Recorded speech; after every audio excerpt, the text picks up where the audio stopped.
The most enduring love stories in the entertainment world, an Oscar-winning actress and a country music superstar who had seemingly conquered their troubled past together.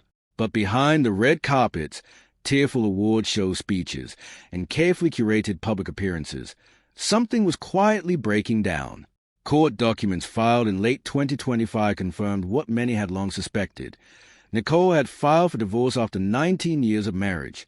Sources revealed she had fought desperately to save their union, but in the end, it was not enough. Keith's first performance after the split told the story clearly. No wedding ring, no love song for Nicole, and altered lyrics that hinted at rewritten history. The golden couple image had finally shattered, and the truth of their complicated journey together was beginning to emerge. Nicole Mary Kidman was born in Honolulu, Hawaii in 1967 to Australian parents temporarily living abroad.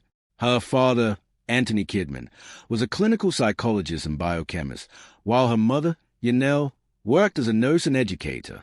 When Nicole was still a child, the family returned to Sydney, where she grew up in a home defined by both discipline and ambition. Unlike the poised and luminous figure she would later become, young Nicole was painfully shy.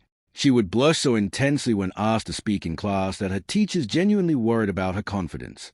Yet beneath that timidity lived a powerful imagination. She sought refuge in performance, first in ballet, then drama classes, and eventually in youth theater groups where she could channel emotions she struggled to express in everyday life. By her teenage years, her talent was undeniable. She seized her opportunity in Australia's blossoming film industry, landing television roles and eventually being cast in the 1983 cult thriller BMX Bandits. Her striking features and emotional range convinced directors she was destined for far greater things, and by the late 1980s, Hollywood came calling. It was during this rise that Nicole met Tom Cruise, her first great love and, ultimately, her first great heartbreak. They married in 1990 and became one of Hollywood's most photographed couples. But the marriage brought pain alongside prestige. Scientology, Tom's religion, cast a long shadow over their union. When it ended in 2001, Nicole lost not just a husband but also primary custody of their two adopted children, Isabella and Connor. Friends later revealed that she felt stripped of motherhood itself, relegated to the edges of her children's lives. For a woman who had always longed for a family of her own, this rupture became one of the defining traumas of her life, and perhaps the wound that would most shape everything that followed. Keith Lyon Lurban was born across the Tasman Sea in Whangarei, New Zealand, the same year as Nicole. His family relocated to Queensland, Australia while he was still young, and it was there that his personality took on a restless, rebellious quality, always searching for some form of escape. His father, Bob, ran a convenience store but harbored a deep passion for country music, a genre far from mainstream in suburban Australia. He encouraged young Keith to pick up the guitar, and by the age of 6, Keith was already performing. Country music, with its stories of heartbreak and redemption, offered him both identity and therapy. While his musical talent was exceptional, his home life was troubled. Financial struggles and family tension marked his upbringing, contributing to a lifelong search for stability. As a teenager, he performed in talent shows and small bars, cultivating the image of a brooding country outsider with a rock star's edge. He eventually dropped out of school to pursue music full-time. For Keith, there was no backup plan. Music was his only ticket out. But alongside the talent came destructive habits. By his 20s, he was already wrestling with alcohol and substance abuse. When fame arrived, it didn't steady him. It amplified the chaos.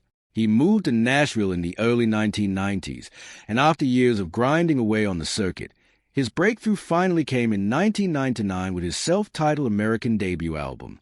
Suddenly, Keith was country music's newest heartthrob, known for his guitar skills, tousled hair, and a voice that dripped with longing. But behind the scenes, success was laced with self-destruction.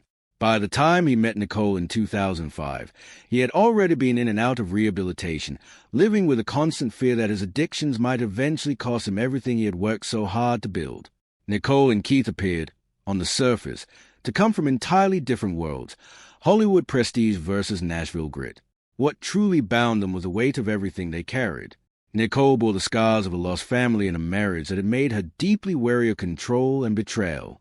Keith carried the volatility of a man who had known both obscurity and fame, but had never quite conquered the urge to sabotage himself. When their paths crossed in 2005 at the Day USA Gala in Los Angeles, a celebration of Australians working in Hollywood, both were standing at genuine turning points in their lives. Nicole had emerged from her divorce stronger than ever, having won an Academy Award for The Hours and cemented her reputation as one of the finest actresses of her generation. Yet she remained emotionally raw, craving stability after a decade of turbulence. Keith was a rising star in the hyper-competitive world of American country music, but the trappings of fame, endless touring temptation, and the relentless demands of the industry were pushing him toward the edge. He needed someone who could anchor him, who could help him believe in something beyond the stage lights. Nicole, for her part, was drawn to his vulnerability and fragility in a way that called to her deepest protective instincts. Their romance moved quickly once it began in earnest. By May 2005, they were photographed together, and by year's end, she was describing him as a man who had swept her off her feet. He represented freedom, passionate, raw, and unpolished in every way that her previous marriage had not been. For Keith, she represented legitimacy, elegance, and the stabilizing force he had never known. In June 2006, just over a year after they began dating, they married in a lavish ceremony at the Cardinal Soretti Memorial Chapel on Sydney's Manly Peninsula. She wore a Balenciaga gown. He looked every bit the romantic troubadour, and the guest list glittered with Hollywood royalty and country music royalty alike. The world watched and believed it was a fairy tale. But unlike fairy tales, reality proved far less perfect. Just 4 months after the wedding, Keith checked himself into rehabilitation for alcohol abuse. The tabloids pounced, suggesting Nicole had married a time bomb. She chose loyalty over embarrassment, visiting him in rehab, and refusing to let the press see her falter. He later credited her with saving his life during that period. But insiders saw something more complicated at work. Having been denied the chance to save a marriage with Tom, Nicole threw herself fully into the role of healer and protector. She believed in second chances, and she believed in him, and that loyalty would define much of their marriage, for better and for worse. Despite the turbulent start, the couple spent the following years crafting their image as one of Hollywood's rare enduring romances. Nicole balanced blockbusters with critically acclaimed work. Keith solidified his place among country music's biggest stars, winning multiple Grammy Awards. Publicly, they were deeply affectionate. She called him the person who brought her back to life. He thanked her at award shows, often with tears in his eyes. But behind the curated image, tension simmered. His career meant long stretches on the road while she often filmed abroad. When their daughters, Sunday Rose and Faith Margaret, arrived in 2008 and 2010, Nicole poured herself into motherhood with the fierce devotion of someone determined never to lose another child. He adored the girls but struggled to balance fatherhood with the restless life of a touring musician. By the mid-2010s, rumors of strain began surfacing more regularly, whispers of arguments over schedules, over Keith's nightlife, over Nicole's intensity. The couple consistently denied the speculation and presented united fronts in interviews. Yet those closest to them described her as someone increasingly weary of carrying the emotional weight of his struggles. Keith, meanwhile, reportedly bristled at being cast as the one who always needed rescuing. He wanted to be her equal, not her project. What kept them together for so long was the same contradiction that ultimately pulled them apart. Nicole loved his vulnerability but feared it. Keith loved her strength but felt overshadowed by it.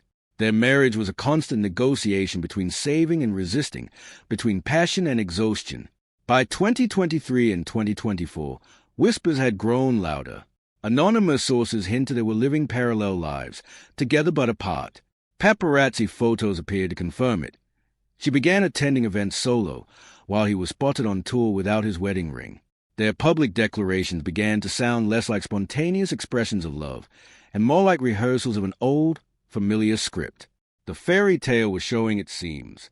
The tipping point came in the summer of 2025. There was no single explosive scandal, no dramatic final argument. Instead, there was only the slow, painful acknowledgement that they were no longer sustaining each other. Nicole, heartbroken but resolute, came to understand that she could no longer be both partner and caretaker. Keith, weary beneath the weight of her expectations, chose to step away.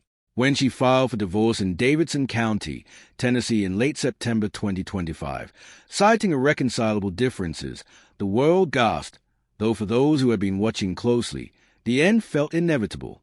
The divorce documents were straightforward. Nicole sought primary residential custody of Sunday and Faith, with Keith retaining joint decision-making authority. Both parties waived spousal support and child support, indicating their finances had long been managed separately. Insiders revealed she had agonized over the decision for months, deeply committed to preserving family unity for her daughters. But as one close friend put it, she eventually realized she could not save both the marriage and herself. Keith's response was raw and public. Days after the news broke, he appeared on stage.